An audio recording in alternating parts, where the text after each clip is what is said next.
Bonjour, le sujet de la prédication d'aujourd'hui, vous n'êtes pas là par hasard.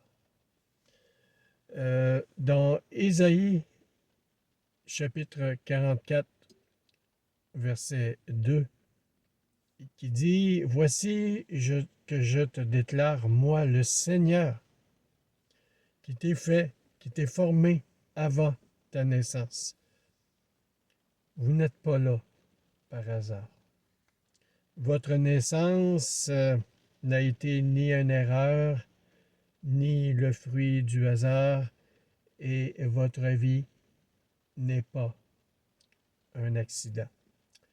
Même si vos parents n'ont pas prévu que vous naissiez, Dieu, lui, l'a fait. Il n'a pas été surpris du tout par votre naissance. Il vous a désiré. Il vous a désiré. Longtemps avant que vous avez été conçu par vos parents, vous avez été conçu dans l'Esprit de Dieu. C'est lui qui a pensé à vous en premier. Si vous êtes en train de respirer en ce moment, si vous êtes en train de respirer en ce moment, ce n'est ni le destin, ni la chance, ni le hasard, ni une pure coïncidence. Vous êtes vivant parce que le Seigneur a voulu vous créer.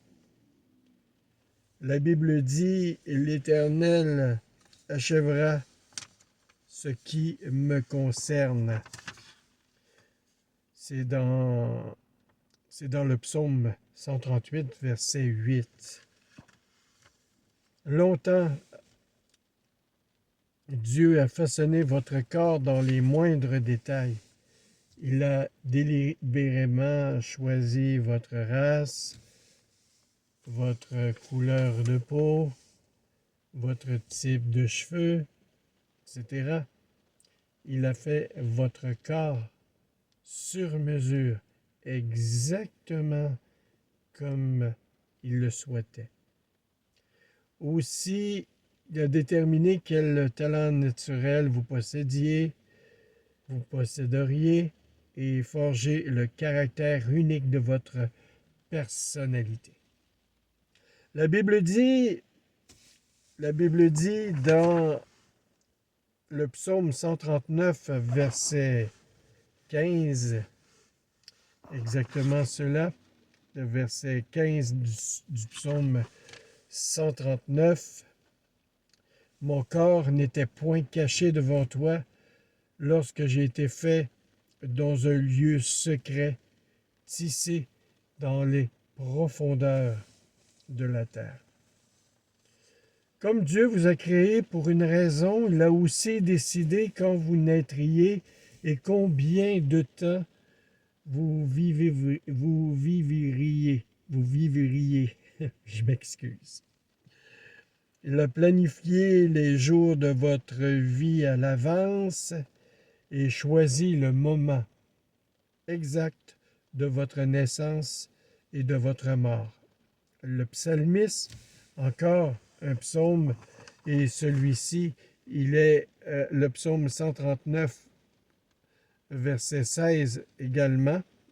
Alors, si vous voulez ouvrir au psaume 139, il y a plusieurs versets, plusieurs citations. Quand je n'étais qu'une masse informe, tes yeux me voyaient, et sur ton livre étaient tous inscrits les jours qui m'étaient destinés avant qu'aucun d'eux n'existe. Dieu a aussi prévu le lieu de votre naissance, l'endroit où vous allez vivre pour lui. Votre race, votre nationalité ne sont pas le fruit du hasard. Dieu n'a laissé aucun détail au hasard. Il a tout prévu pour son dessein. La Bible déclare, et dans le dans les Actes des Apôtres, chapitre 17, verset 26, à partir d'un seul homme. Il a créé tous les peuples pour qu'ils habitent toute la surface de la terre. Il a fixé les périodes déterminées et établi les limites de leur domaine. Rien n'est arbitraire dans votre vie et tout a une raison précise d'arriver. Plus stupéfiant encore. Plus stupéfiant encore. Le Seigneur a déterminé comment vous alliez naître. Quelles que soient les circonstances de votre entrée dans le monde et l'identité de vos parents, Dieu avait un plan en vous créant, peu importe ce que vos parents aient été bons, mauvais, indifférents, tout-puissants, savait que ces deux personnes possédaient exactement les caractéristiques génétiques qui lui permettraient de créer l'individu unique que vous êtes. L'individu unique que vous êtes. Et ce qu'il avait en tête également. Vos parents avaient l'ADN lequel Dieu souhaitait vous façonner. S'il y a des parents illégitimes, l'inverse n'est pas vrai. Beaucoup d'enfants ne sont pas désirés par leurs parents, mais Dieu les a voulus. Le plan de Dieu a pris en compte l'erreur humaine et même le péché. Jamais le Seigneur n'accomplit quoi que ce soit par hasard et il ne se trompe jamais. Tout ce qu'il crée, il le fait pour une bonne raison. Toutes les plantes, tous les animaux ont été prévus par Dieu et chaque personne a été conçue dans un dessein précis. Le mobile de Dieu en vous créant, c'était son amour. La Bible nous explique, et je cite dans Éphésiens chapitre 1, verset 4, ceci. Bien avant d'avoir posé les fondements de la terre, il nous avait... je recommence. Bien avant d'avoir posé les fondements de la terre, il nous avait en tête et il nous avait positionné comme point focal de son amour. Éphésiens, chapitre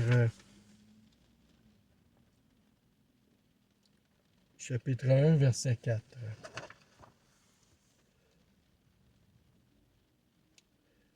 L'Éternel pensait à vous avant même de créer le monde. En fait, c'est pour cela qu'il a créé le monde. Le Seigneur a conçu l'environnement de cette planète pour que nous puissions y vivre. Pour que nous puissions y vivre. Nous sommes l'objet de son amour et l'élément le plus précieux de toute sa création. La Bible dit, il a voulu lui-même nous donner la vie par sa parole, qui est la vérité, afin que nous soyons au premier rang de toutes ces créatures. Dans l'Épître de Jacques, chapitre 1, verset 18.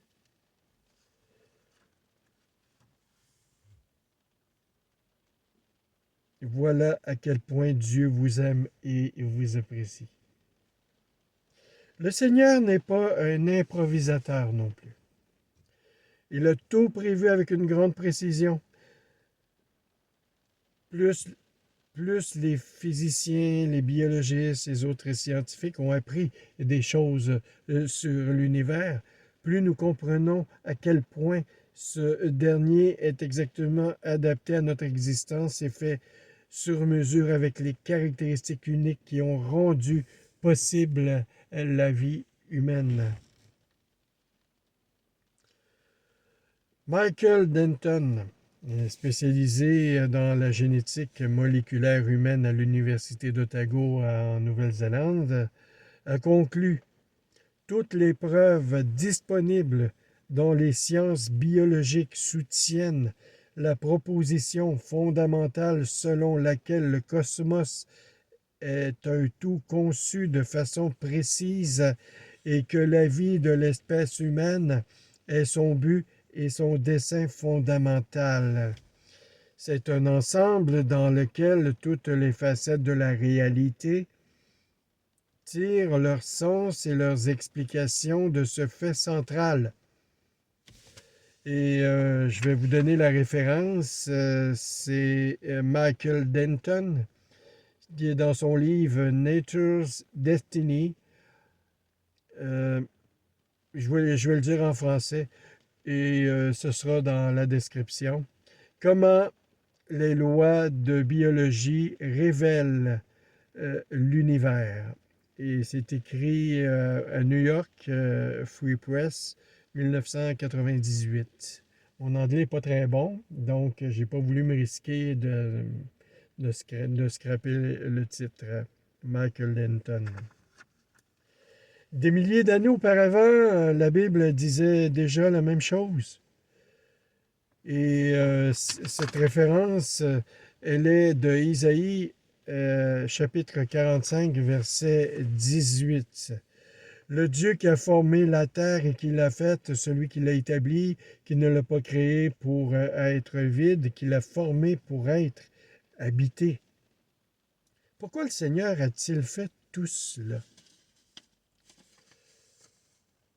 Pourquoi s'est-il donné la peine de créer tout un univers pour nous? Parce qu'il est un Dieu d'amour. Ce genre d'amour est difficile à concevoir pour nous humains, mais nous pouvons nous reposer dessus en toute confiance. Vous avez été créés par amour. Le Seigneur vous a façonné afin de pouvoir vous aimer. Vous pouvez bâtir votre vie sur cette vérité. La Bible atteste que Dieu est amour. Dieu est amour. Et la référence, c'est dans la première lettre de Jean, chapitre 4, verset 8. Dieu est amour. Il ne dit pas que Dieu a de l'amour, il est amour. C'est l'essence même de son caractère. La communion de la Trinité se caractérise par un amour parfait, si bien que Dieu n'avait pas besoin de vous créer. Il n'était pas seul. S'il a voulu le faire, c'est pour exprimer son amour. Il a dit: vous que j'ai pris à ma charge dès votre origine, que j'ai porté dès votre naissance jusqu'à votre vieillesse, je serai le même jusqu'à votre vieillesse, et je vous soutiendrai, je l'ai fait. Et je veux encore vous porter, vous soutenir et vous sauver. Isaïe 46, chapitres 3 et 4. Et là, ça me tente de faire un petit aparté, parce que je trouve ça très important. Nous sommes dans des moments troubles où de plus en plus, et on entend parler de ça dans les médias, et il semble que les médias sont friands de ce genre d'histoire. Et que ceux qui... il y a les partisans aussi de ce genre d'histoire. Euthanasie, mort assistée, en finir avec la souffrance, suicide assisté ou assistance médicale à mourir. Ce sont des termes qui traduisent la même réalité, c'est-à-dire d'attenter à sa vie pour ne plus souffrir. On va dire abréger sa souffrance. Mais ce n'est pas respecter la volonté de Dieu. c'est de se couper tout simplement de cette volonté et de vivre en dehors de la réalité divine. Nous sommes créés par Dieu et nous tendons à vouloir l'ignorer totalement jusqu'à s'approprier notre propre vie. N'est-ce pas là le péché d'Adam? De vouloir tout faire à la place de Dieu, de ne pas reconnaître la suprématie de Dieu. On n'a pas été créé à partir de rien, on a été créé à partir des mains de Dieu. Le récit de la Genèse est ainsi fait et ainsi écrit de façon très poétique, mais n'empêche que nous sommes surgis de quelque part de cet atome qui un jour a explosé, et il a bien fallu que quelqu'un, en l'occurrence Dieu, le mette à quelque part, cet atome. Même les scientifiques le confirment par leurs recherches. Là, je voulais dire que si on n'est pas mis là par hasard,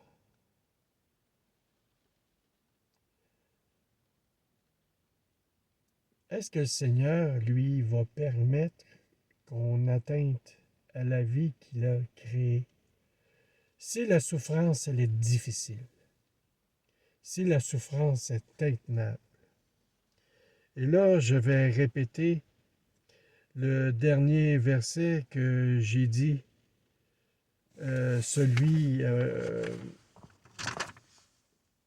dans le la 10e référence que j'ai citée, celui dans Ésaïe, chapitre 46, versets 3 à 4, qui va dire: Vous que j'ai pris à ma charge dès votre origine, que j'ai porté dès votre naissance jusqu'à votre vieillesse.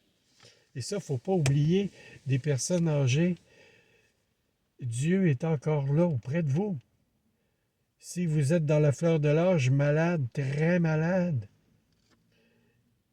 il vous supportera. Je serai le même jusqu'à votre vieillesse. Il est toujours là, il ne change pas. Je vous soutiendrai, je l'ai fait, et je veux encore vous porter, vous soutenir et vous sauver. Vouloir mourir, c'est de ne pas accepter que Dieu puisse nous sauver. C'est de ne pas accepter qu'il rallonge notre existence. Beaucoup ont peur de mourir, ils ne veulent pas mourir, mais ils ne veulent pas souffrir.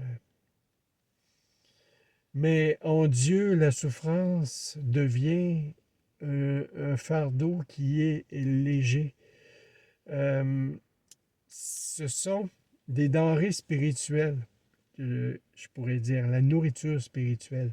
Si quelqu'un souffre beaucoup, ne se nourrit pas de la nourriture physique, il va souffrir encore plus.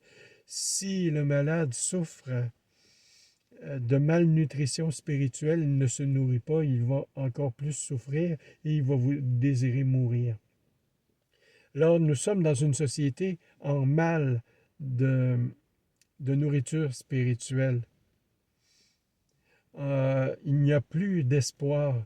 C'est pas enseigné à nulle part. Même pas à l'école. Dans les familles, c'est galvaudé. Certaines familles qui ont des valeurs vont enseigner ces valeurs aux enfants, de persévérer. Mais de plus en plus, est-ce que ces valeurs de persévérer se transmettent jusqu'à temps qu'on soit malade incurable? Oui, on va persévérer dans les études, on va persévérer dans la vie, on va persévérer dans le mariage, même encore là, c'est discutable. Mais de cette façon-là, là, oui, nous sommes dotés du libre arbitre, mais nous n'oublions pas une chose, que Dieu nous a désirés de toute éternité et qu'il souhaite que nous vivions selon cette réalité que lui a décidée pour nous. Sinon, c'est un péché. Et le péché, c'est comme à l'image de l'archer, c'est de viser à côté de la cible. Si on ne vise pas Dieu, si on ne crée pas sa parole, tout ce que nous faisons au contraire, c'est de viser à côté de la cible. Pas que ça ne sera pas bon, mais ça ne sera pas selon les visions de Dieu et selon ce que Dieu a voulu pour nous. Donc, en conclusion, de viser à côté de la cible, ça signifie qu'on va souffrir encore plus. Se séparer de Dieu, c'est souffrir. Parce que Dieu est amour, on l'a dit tantôt. Dieu est amour. Il n'est pas plein d'amour, il ne veut pas donner plein d'amour. Il est amour. Et un amour incommensurable. Il nous aime plus que tout au monde, car il nous a créés par son amour. Il nous aime non pas qu'on soit aimable, il nous aime malgré nos défauts, malgré nos péchés, malgré les multitudes fois où on vise à côté de la cible. Ce poème, je vais vous réciter un petit poème de Russell Kelfer qui résume le problème. Vous êtes tel que vous êtes pour une bonne raison. Vous faites partie d'un plan complexe. Vous êtes un être précieux et tout à fait unique, un homme ou une femme particulier de Dieu. Vous avez l'apparence que vous avez pour une bonne raison et notre Dieu ne se trompe jamais. Il vous a tissé dans le ventre maternel. Vous êtes exactement tel qu'il a voulu. Vos parents, il les a choisis pour vous. Et quoi que vous pensez, ils ont été créés selon le plan de Dieu. Ils portent le sceau du Maître. Non, votre traumatisme n'a pas été facile à porter et Dieu a été peiné de vous voir tant souffrir. Mais il l'a permis pour forger votre cœur afin que vous lui ressembliez davantage. Vous êtes tel que vous êtes pour une bonne raison. Vous avez été formé par la Vierge divine. Vous êtes tel que vous êtes bien-aimé parce que Dieu existe. Ce poème est de Russell Kelfer et reproduit avec autorisation. Et je vous rappelle que cette prédication est tirée du livre Une passion, une vie, une destinée de Rick Warren. Alors l'idée à méditer cette semaine, je ne suis pas le fruit du hasard. Et dans Isaïe 44, souvenez-vous de ce verset, moi le Seigneur qui t'ai fait, qui t'ai formé dès avant ta naissance. Et posez-vous comme question cette semaine, moi je me la pose aussi, même si je sais que Dieu m'a créé, a fait de moi un être unique. Quels aspects de ma personnalité, quel aspect de mon passé, quel aspect de mon apparence physique j'ai des difficultés à accepter? Parfois, ça peut être un handicap, une limitation. Une limitation physique, une limitation intellectuelle. On a de la misère à l'accepter. Pourquoi? Parce que c'est une